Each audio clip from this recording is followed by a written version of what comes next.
Marami na mga nagsulputang mga retro classic bikes sa panahon ngayon. Kumbaga, yung luma, nauuso para maging bago.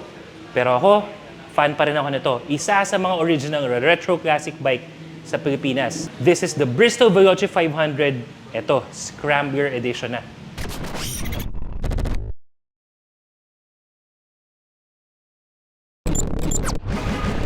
Kung nakasunod kayo sa channel na ito mga brother, malamang ay alam nyo na mahigit sa isang taon na ang nakakaraan nung ako ay niregaluhan ng isang Veloce 500 ng aking asawa. At magpahanggang ngayon, gamit ko pa rin ang Veloce ko.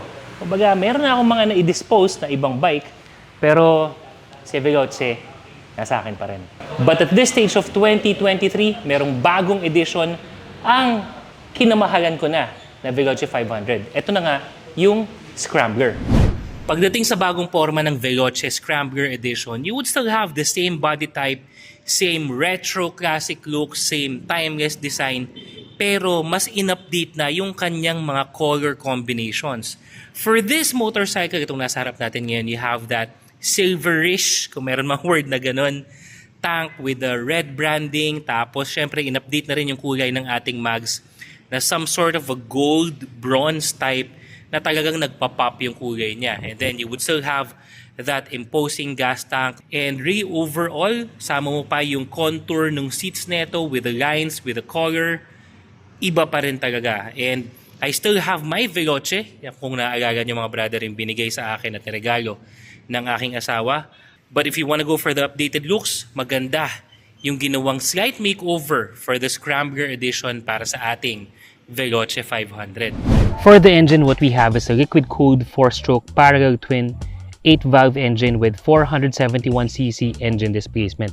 Take note mga brother, Bosch EFI na rin to.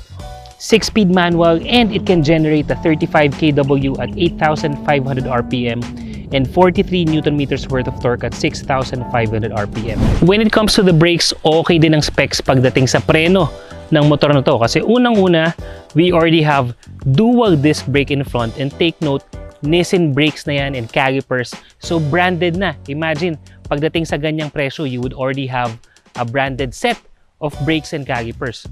Over at the rear, disc brake din yan.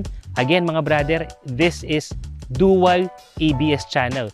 Something that you can turn off if in case you wanna play around a little bit pagdating sa medyo light off-roading mo. So you have that option, you have that freedom kung ano yung gusto mong laro pagdating sa preno ng motor na to. Pagdating naman sa suspension mga brother, eto, what we have in front are KYB inverted forks. We're not just going for any generic brand, kumbaga trusted brand na rin yan.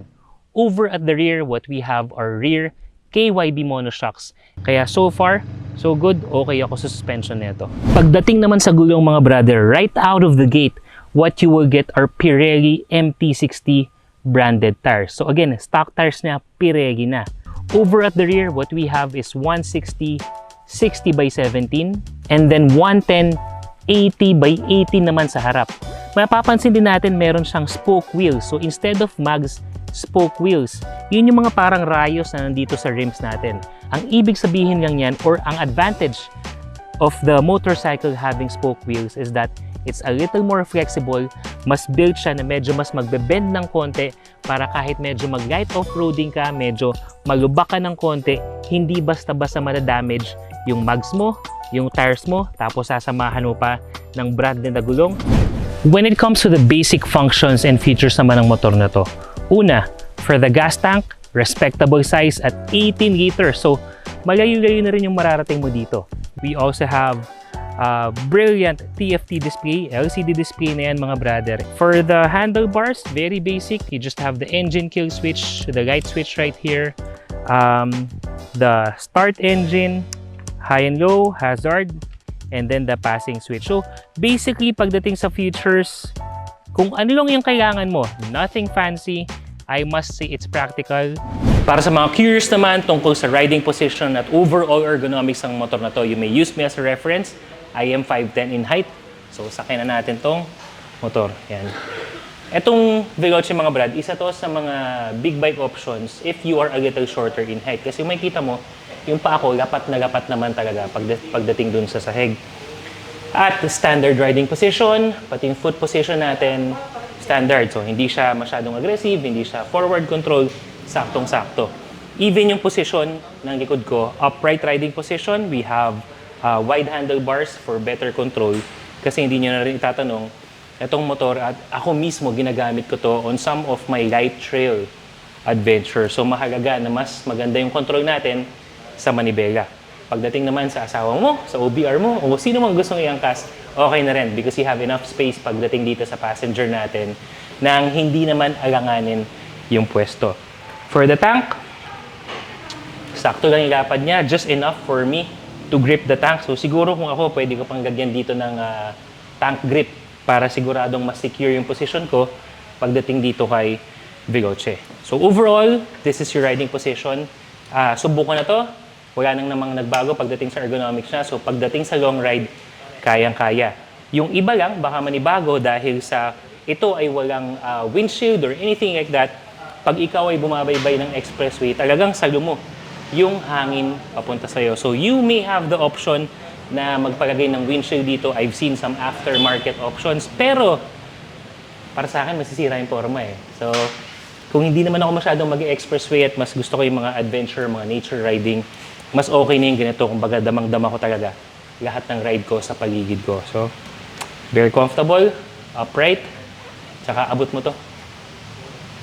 This is our motorcycle feature for the day, mga brother. Again, this is the Bristol Veloce 500 Scrambler Edition. Siguro hindi ko na i-ride to dahil when it comes to the riding position, engine, as you may have seen on this video, still very similar. O nga pala, this bike costs 368,000 pesos pero wag ka.